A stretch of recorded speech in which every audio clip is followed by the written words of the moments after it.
We begin our newscast in East Africa, where anti-tax demonstrators and police are clashing on Tuesday in Kenya. Riot police fired tear gas at protesters in Nairobi, and demonstrations erupted in other cities across the country. Protesters are demanding the resignation of President William Ruto following a week of deadly clashes. Tear gas clouds drifted over downtown Nairobi after demonstrators ignited fires on the main road running through the center of the capital. Protesters also threw stones at police in the central business district outside of Nairobi. Hundreds of demonstrators marched through Mombasa, Kenya's second largest city on the Indian Ocean coast, chanting, "Ruto must go." Ruto is facing the most serious crisis of his nearly two-year-old presidency. He appears to be trapped between the demands of lenders such as the International Monetary Fund to cut deficits and an angry population struggling from the rising cost of living. VOA's Ndiho spoke to James Ngundi, an adjunct professor of African Studies at Georgetown University, for more perspective on the situation in Kenya. Not unexpected. I think this is something that probably we could have anticipated. I think it's something that has been cooking for a long time.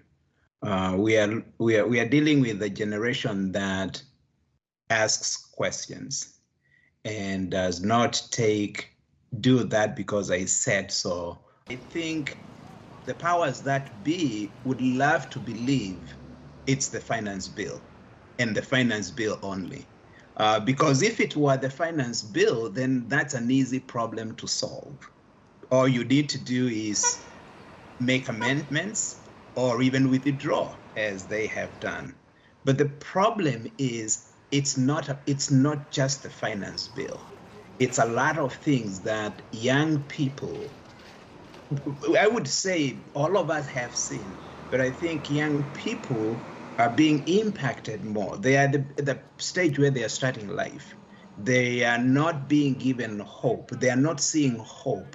There is no light at the end of the tunnel. They can't even see a tunnel. The finance bill became the vehicle that the young generation, the Gen Z, used as a front. Really, it's just the starting point. I think there are a lot of issues that Ruto has to address. There are a lot of people who have said that when he was campaigning, he was largely focused on issues related to what the young people are dealing with.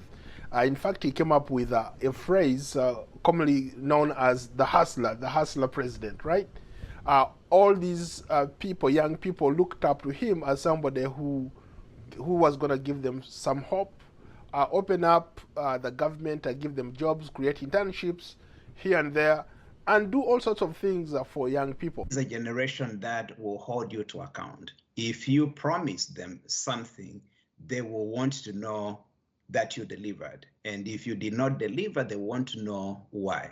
The challenge that I think President Ruto has is that he may not necessarily have understood the young people that he was promising.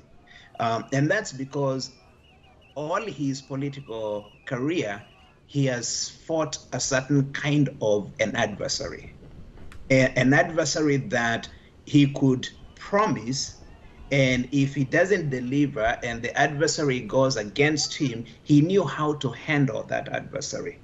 So he already had some tactics of dealing with his political adversaries. He's faced with a completely different adversary. And I think he's a little bit frustrated, and you can see the frustration and anger when he speaks. He's a little bit frustrated because he doesn't have the tools and the weaponry to fight the new enemy. And that must be making him really, really angry and frustrated. James Ngundi is an adjunct professor of African Studies at Georgetown University.